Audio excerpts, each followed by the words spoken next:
نا اس کے لیے. صفت علی کے مرتضیٰ کی اگر ولایت نہیں ملتی تو محبت علی ابن ابو طالب بھی تو چاہیے نا اس کے لیے.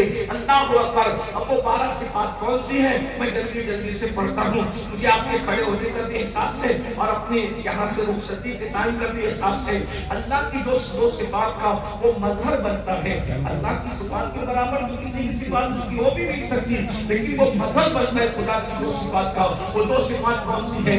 ایک صفت ستاری ہے اور ایک صفت غفاری ہے. یعنی کہ جو ولی ہوتا ہے وہ کبھی کسی کا عیب بیان نہیں کرتا. یعنی اگر آپ کسی کا عیب بیان کرتے دیکھیں سمجھ جاؤ کہ چکنی باز کو ہو سکتا ہے, یہ اللہ کا ولی نہیں ہو سکتا. کیونکہ ولی جو ہوتا ہے وہ صفت ستاری کا مظہر ہوتا ہے, وہ لوگوں کے عیبوں پہ پردے ڈالتا ہے. وجہ یہ ہے کہ ولی کے پاس تو کشف والی نظر ہوتی ہے, لوگوں کے چیک کر کے لوگوں کی باتیں عام کرے گا, اس کے اس کو کشف والی نظر کیسے دی جائے گی؟ تو جب تک کہ صفت ستاری کا مذہب یعنی لوگوں کے عیب چھپانے والے نہ بن جائے تب تک کہ وہ ولی نہیں ہوتا. اس کی ایک مثال میں پیش کرتا ہوں. ولی کیسے سے لوگوں کے عیب چھپاتا ہے. آپ ہنسنا نہیں, بات تو ہنسنے کی ہے لیکن ہنسنا نہیں, میں اس کو بہت ادب کے پہنائے میں پیش کرنا چاہتا ہوں. لوگوں کو اس میں ہنسی آتی ہے, یہ ہنسنے کی بات نہیں ہے. ایک بزرگ ہمارے ہیں جن کو دنیا حاتم اصم کہتی ہے.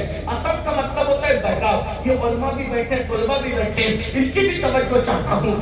آج عیب جوئی بھی کی جا رہی ہے, لوگوں کے عیب بھی کھولے جا رہے ہیں, اور اس کے بعد جو ہے وہ معاذ اللہ ولایت کا ٹائٹل بھی برقرار ہے, الیاذ باللہ. بلکہ اب تو یہ ہو گیا بھائی کسی کے اندر عیب ہو اس کو بیان کرنے والا ولی نہیں ہوتا, تو بہتان لگانے والا ولی کیسے ہو سکتا ہے؟ الزام لگانے والا ولی کیسے ہو سکتا ہے؟ میرے بھائیوں ذرا غور کرنا, صرف نماز روزے سے ولایت نہیں ملتی. ولایت بہت بڑا منصب ہے. اللہ کا دوست جو بنتا ہے اس کو ولایت وہ ولی ہوتا ہے.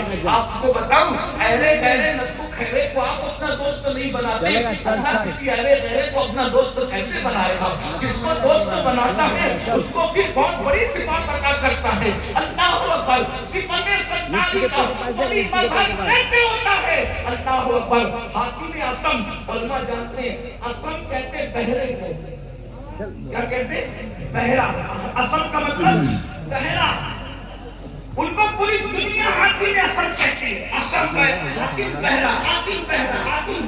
کسی ولی کو بہرا کہہ کے پکار سکتے, کسی عالم کو بہرا کہہ کے پکار سکتے, لیکن ان کو اتنا بہرا بہرا بہرا بہرا بہرا کہا گیا کہ جب تک حاتم کو اصم نہ کہا جائے ان کی پہچان نہیں ہوتی. اس لیے ہمیں تقریر میں ان کو بہرا کہہ کے پکارنا پڑتا ہے.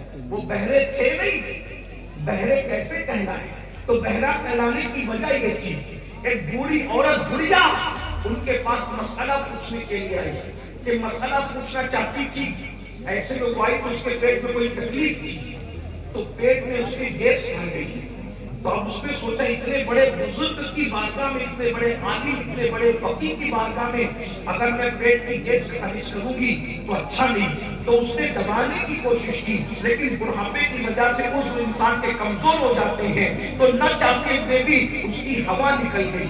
تو ہوا نکل گئی تو وہ بوڑھی عورت شرمندہ ہو گئی کہ حاتم جیسے اتنے بڑے بزرگ کے سامنے میرے پیٹ کی ہوا خارج ہو گئی. تو وہ شرمندہ ہوئی. تو حضرت حاتم نے کہا مائی تم کچھ کہہ رہی تھی ذرا کہو. اس نے پھر کہا اور زور سے کہو.